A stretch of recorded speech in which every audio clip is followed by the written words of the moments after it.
प्यारी बहने पीछे बैठी तो हमके चिन्ह लू की भुला गए लू चिन्ह दिया हूँ। कैसे चिन्ह दिया हूँ?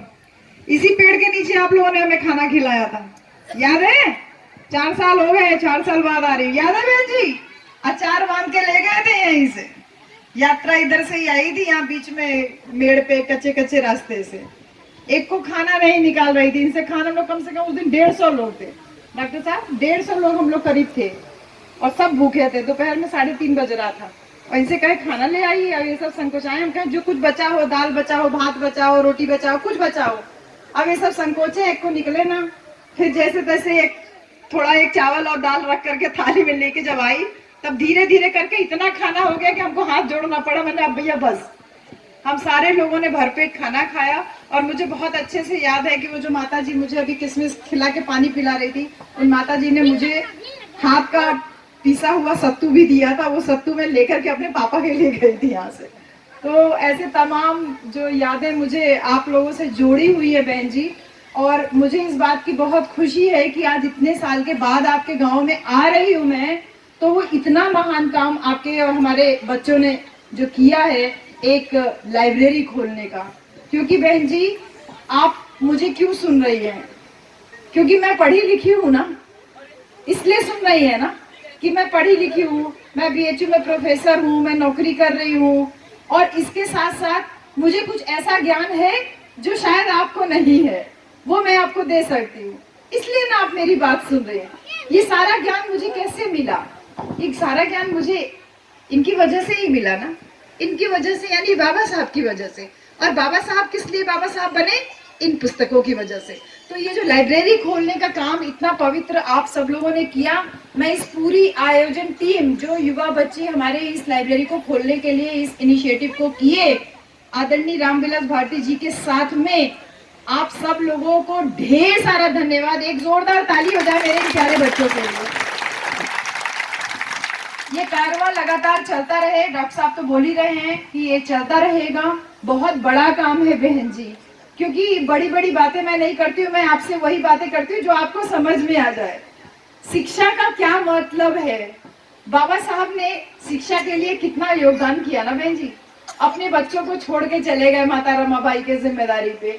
माता रमाबाई कंडा बेच करके, गोईठी बना करके वो किताब बाबा साहब के लिए जुगाड़ करती थी, पैसे का, अपने बच्चों को पालती पोसती थी। शिक्षा के लिए बाबा साहब ने इतना संघर्ष किया बहन जी, अपने बच्चों की परवाह नहीं की। एक के बाद एक 4 बच्चे खत्म हो जाते हैं उसी शिक्षा के लिए कि वो भले मेरे बच्चे नहीं रहे, लेकिन मेरे समाज के बाकी बच्चे जो है वो अनपढ़ न रहे, मेरे बाकी समाज के बच्चों को जो है वो मान सम्मान मिले। सबसे पहला महत्व तो हमको तथागत बुद्ध के बाद शिक्षा का महत्व किसी ने बताया तो वो बाबा साहब ने ही बताया बहन जी। तो आप यहाँ पर कुर्सी डाल के बैठे हैं ना, ये बारिश हो रही है, टेंट के ऊपर ये तिरपाल लगा है कि पानी बरसेगा तो कम से कम पानी अंदर ना आए। ये बुद्धि आई ना, बुद्धि आई ना। पहले तो हम खुले में रहते थे, गुफा में रहते थे। जब बारिश आने लगी, धीरे धीरे घर बनाने लगे, फिर अनाज अनाज खुले में हो गया। लेकिन जब मीटिंग कर रहे हैं तो धूप ना लगे इसलिए टेंट लगाए और इस टेंट के ऊपर तिरपाल लगाए। ये बुद्धि आई ना, ये बुद्धि आई ना कि तिरपाल बारिश रोक सकती है। ये ज्ञान मिला ना। ये ज्ञान कहीं से हुआ? पता चला कि पन्नी के अंदर पानी नहीं जाता है। पहला ज्ञान तो हमको घर से ही हुआ ना। ये बच्चे जो इतना हल्ला मचा रहे हैं यहाँ बैठ के, ये सब सुन रहे हैं, लेकिन ये आपको देखकर बहुत सारी चीजें सीख रहे हैं। तो पहला शिक्षा तो वहीं से शुरू हुआ ना। और जब ये शिक्षा यहाँ से शुरू होगी, जब ये स्कूल जाने लगेंगे और किसी दिन घूमते टहलते चले आए यहाँ पुस्तकालय में, तो ये देखेंगे अच्छा यहाँ लेनिन है। ये लेनिन कौन है? यहाँ डॉस्टोवेस्की की पुस्तक रखी हुई है। देखेंगे अरे ये कौन है? यहाँ बाबा साहब की पुस्तक रखी है। देखेंगे मूर्ति तो ऊपर लगी है, लेकिन बाबा साहब कुछ लिख के भी गए हैं। वो खोल के देखेगा, पढ़ेगा तो कुछ उसको ज्ञान होगा, और ज्ञान होगा तो वो अपने समाज को, अपने पूरे परिवार को, सबको लेकर के आगे बढ़ने का काम करेगा। ये पावर है बहन जी। ये बच्चे केवल पैदा नहीं किए हैं आपने, ये एक बहुत बड़ी शक्ति है। इसी शक्ति को हम बनाने का प्रयास कर रहे हैं। ये शक्ति हमको बुद्ध ने दी। बुद्ध ने कहा ना, बुद्धम शरणम गच्छामि, धम्मम शरणम गच्छामि, संघम शरणम गच्छामि। बुद्ध का मतलब बुद्ध नहीं है, बुद्ध का मतलब जिसको ज्ञान हो गया। बुद्ध का मतलब ही बुद्धि है। बुद्धि ज्ञान हो गया। क्या ज्ञान हुआ? कि तुम्हारे पास दुख है। पहला ज्ञान तो बुद्ध से आया ना। दुख सबके पास है बहन जी। किसी के पास नौकरी नहीं है तो परेशान है, किसी के पास नौकरी है तो परेशान है। जैसे मेरे पास नौकरी है, मैं नौकरी करके परेशान हूँ क्योंकि मैं नौकरी कर नहीं पा रही हूँ। किसी के पास नौकरी नहीं है तो वो नौकरी पाने के लिए परेशान है। किसी कोई मोटापे से परेशान है, कोई बुढ़ापे से परेशान है, कोई पतला दुबला है इसलिए परेशान है, कोई सुर्ती नहीं खाता है तो परेशान है, कोई सुर्ती खाता है तो परेशान है, कोई दारू नहीं पीता है तो परेशान है, दारू पीता है तो परेशान है। किसी के पास 2 मंजिला मकान, किसी के पास झोपड़ी भी नहीं, परेशान तो सबको ये है। बुद्ध ने कहा दुख है, दुख का कारण है। कारण तो सबके पास है, पता है क्यों बीमार हो, क्यों जो है पढ़ नहीं पाए, कारण है, निवारण है और उसका उपाय है। बुद्ध ने 2600 साल पहले सबसे बड़ा ज्ञान हमको दिया कि हम सबके दुख का कारण क्या है, हमारा मन। इसी मन से हमको पता चलता है। हमारा बच्चा देखा कि कैसे सुरती रगड़ी जाती है, उसने ऐसे देखा, ऐसे रगड़ी है, कितनी बार रगड़ा दादा, देखता रहता है, काउंट भी करता है, छोटा होता है। उसके बाद कितनी बार ठोके, देखा, और उसके बाद कैसे उठा खाए, तो ये उसने देख करके सीखा। ये उसने देख के सीखा। बुद्ध ने कहा बुद्धि ज्ञान, ज्ञान प्राप्त हुआ। बच्चे को भी ज्ञान प्राप्त हुआ कि मेरे दादा खाते हैं तो मुझको भी खाना चाहिए। कहीं बाहर से जाएगा, देख करके आएगा। उसका ज्ञान दूसरे तरीके का हुआ ना, उसने आपको देख के सीखा। बहन जी, ये आपका बच्चा, भाई, ये आपका बच्चा आपको देख के पहली सीढ़ी सीखा, ऐसे रगड़नी चाहिए, ऐसे करनी चाहिए। और जिस दिन आप बीड़ी पी के फेंक देते हो, धीरे से वो भी उठाता है। जो फेंक देते हो उसको एक बार खींचने की कोशिश करता है, उसको ज्ञान वहां से मिलता है। ये ज्ञान आपको तय करना है बहन जी। मैं बहुत छोटी छोटी बातें कर रही हूँ, मैं बड़ी बड़ी बातें नहीं कर रही हूँ। वो ज्ञान इन बच्चों तक हम और आप पहुंचाते हैं। बुद्ध ने कहा बुद्धं शरणं गच्छामि, अपनी बुद्धि की शरण में जाओ, जानो कि तुम्हारे लिए क्या सही है। बुद्ध ने कहा धम्मं शरणं गच्छामि, आप नशा कर रहे हो, आपको पता है कि नशा नहीं करना चाहिए, फिर भी आप नशा करते जा रहे हो, करते जा रहे हो, करते जा रहे हो। आपको देख करके आपका बच्चा भी वैसा ही ज्ञानी हो रहा है और वो धम्म का पालन नहीं कर रहा। धम्म का मतलब है आचरण, आचरण का मतलब व्यवहार, छोटों के साथ, बड़ों के साथ, घर में, परिवार में, समाज में हम कैसा व्यवहार करें, आचरण की शरण में जाओ, ये बुद्ध कहते हैं। बुद्ध ने कहा पहले बुद्धि की शरण में जाओ, किसी बात को पहले जानो तब मानो। सदियों से चली हुई बात को आपको मानने की जरूरत नहीं है। मैं बेहद आपको फिर कह रही हूँ कि मैं बहुत आपसे जुड़ी हुई बातें कह रही हूँ। बुद्ध ने कहा किसी बात को पहले जान लो तब मानो। मैं कह रहा हूँ इसलिए उस बात को मत मानो, बल्कि स्वयं जांच लो, परख लो, अगर ठीक लगे तो मानो। अगर आपको लगता है भैया दारू पीने से आप राजा बन जाओगे, आप बेशक दारू पियो, आप राजा बने, राजा बनते बनते आपका बाप का खेत बिक गया, आपने तो कुछ खरीदा नहीं, बाप का जो खेत था वो दारू पीने में बिक गया। आपका बेटा राजा बनने की दोबारा तैयारी कर रहा है। जो आपका बचा हुआ घर है, जिस घर में आप रह रहे हो, आपका बेटा उस घर को भी बेच करके दारू पी जाएगा। ज्ञान का दूसरा स्वरूप आपका बच्चा आपसे ही सीख रहा है, कहीं बाहर से सीखने नहीं जा रहा। बुद्ध ने कहा संघम शरणं गच्छामि, संघ की शरण में जाओ, एकता के सूत्र में पिरो। ये बुद्ध का ज्ञान था, एकता की शरण में जाओ। और हम लोग किसकी शरण में गए?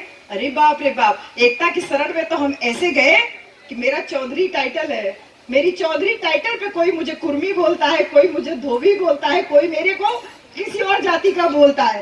तमाम लोग मेरी ही जाति के पीछे पड़े हुए हैं। यानी कि हम संघ बनाने की बजाय, एकता बनाने की बजाय अपने ही लोगों के बीच में ऊंच नीच और भेदभाव करने लगे। बुद्ध का ज्ञान जो वहां से चल के आ रहा था, जिसको बाबा साहब ने आपके और हमारे तक लेके आए, अपने 4 बच्चों की कुर्बानी दे करके बाबा साहब ने आपको और हमको इस लायक बनाया कि ये कुर्सी पे बैठे हैं। जो ये ज्ञान हुआ कि टेंट लगना चाहिए और टेंट के नीचे कुर्सी लगेगी तो कुर्सी पे बैठ जाएंगे, नीचे जमीन पे बैठेंगे तो कपड़ा गीला हो जाएगा या कपड़ा गंदा हो जाएगा। ये जो साहस मिला ना आपको अपने गांव में कुर्सी लगा करके बैठने का, ये साहस आपको आपके ज्ञान ने दिया। क्या आज कोई ऊंची बिरादरी का व्यक्ति आपके गांव में आ जाता है तो क्या खटिया और चारपाई छोड़ के खड़े होते हैं? बहन जी, खड़े होते हैं? हमारे बच्चे क्या खड़े होते हैं? नहीं खड़े होते हैं। क्या बोलते हैं? अरे ठाकुर होई तो अपन घरे के होई, बाभन होई तो अपन घरे के होई, बोलते हैं ना। ये साहस किससे आया बहन जी? ये साहस ज्ञान से आया ना, ज्ञान से आया ना। नहीं तो वो पुराना समय था जब ये खटिया चारपाई छोड़ करके खड़े हो जाते थे ऊंची जाति के लोग। ये ज्ञान की वजह से, ये ज्ञान की वजह से आपको साहस आया। जो ज्ञानी पुरुष होता है उसके सामने आदमी बोलने से कतराता है, घबराता है। ये साहस हमको बाबा साहब डॉक्टर अंबेडकर ने दिया। बाबा साहब जब लंदन जब पढ़ने के लिए गए, जब विदेश पढ़ने के लिए गए, तो जब दोपहर का समय होता था तो बाबा साहब का सारा समय, ज्यादातर समय बाबा साहब का लाइब्रेरी में बीतता था। पता है आपको, विदेश में बाबा साहब का ज्यादा से ज्यादा समय लाइब्रेरी में बीतता था। और उस लाइब्रेरी में पढ़ते पढ़ते जब दोपहर को लंच टाइम होता था, खाने का टाइम होता था, तो सारे अंग्रेज साथी थे, वो लोग कैंटीन में जाके खाना खाते थे। लेकिन हमारे बाबा साहब चुपचाप जब लंच टाइम होता था तो चुपचाप जाके कहीं एक किनारे में लाइब्रेरी के कोने में छुप के बैठ जाते थे और कुछ जेब में निकाल करके खाते रहते थे।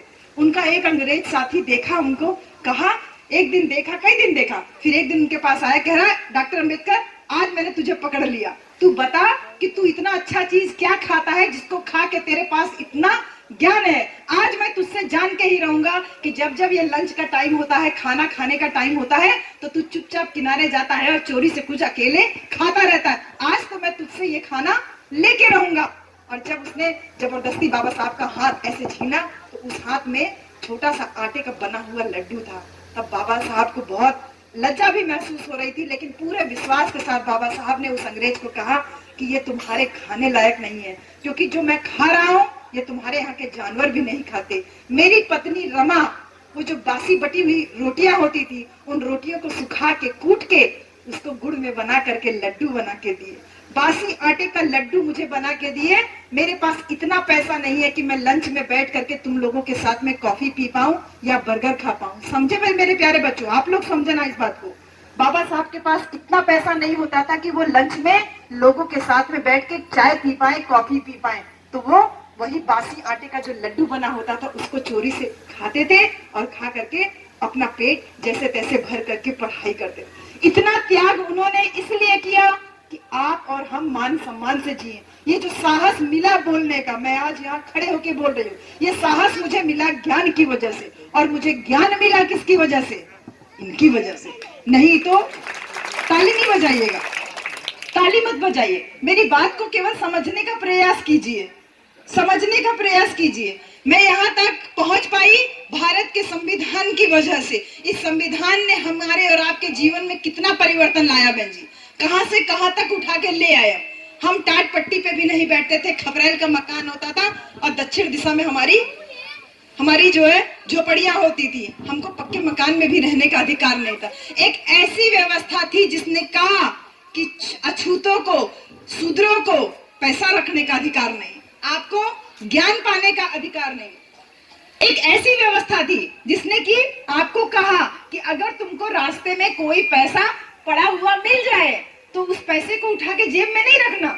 अगर आपको 4 आना, अगर आपको 1 रुपया रास्ते में पड़ा मिल जाए तो उठा के चुप्पे से, अभी तो हम उठा के जेब में रख लेते हैं, लेकिन वो व्यवस्था संविधान से पहले की थी कि हमारे दिमाग पे कुछ लोगों ने इतना कब्जा किया हुआ था कि बोले कि पैसा जमीन में से उठा करके जेब में नहीं रखना है, बल्कि आपके जेब में अगर 4 आना है, 2 आना है, 1 आना है, तो वो 1 आना, 2 आना, 4 आना मिला के, वो जो राही में पड़ा हुआ 1 रुपया मिला, उसको मिला करके किसी पंडित जी को या किसी ऊंची जाति के आदमी को दान दे देना है।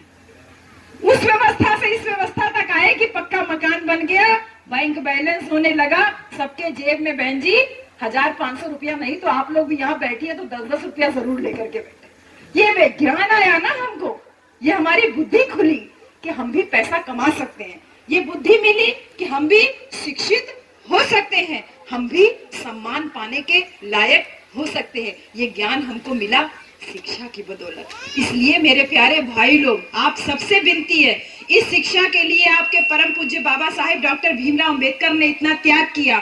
उन्होंने जिनकी सबसे ज्यादा पूजा की, उपासना की, जिनको पूरे जीवन में सबसे ज्यादा माना, वो थे संत कबीरदास। और संत कबीरदास ने अनपढ़ थे बहन जी, अनपढ़ थे। तू कहे लू ना, अरे हम तो अनपढ़ हैं, हमके तो कछु पता ना है। कबीरदास जी भी अनपढ़ थे, लेकिन कबीरदास जी अनपढ़ रहते हुए क्या कहते हैं? कहते हैं, पाथर पूजे हरि मिले तो मैं पूजू पहाड़, और घर की चाकी को न पूजे जाको पीसन खाए। अनपढ़ हो करके उनको इतना ज्ञान, कहते हैं कि पत्थर पूजने से हरि मिले तो मैं पहाड़ पूजू। और घर की चक्कियां तो अब तक खत्म हो गई, लेकिन तभी भी दाल उल दरने के लिए अभी भी घर में चक्की रहती है। तो घर की चक्कियां को न पूजे, जाको पीसन खाए, उसको तो कोई नहीं पूछता।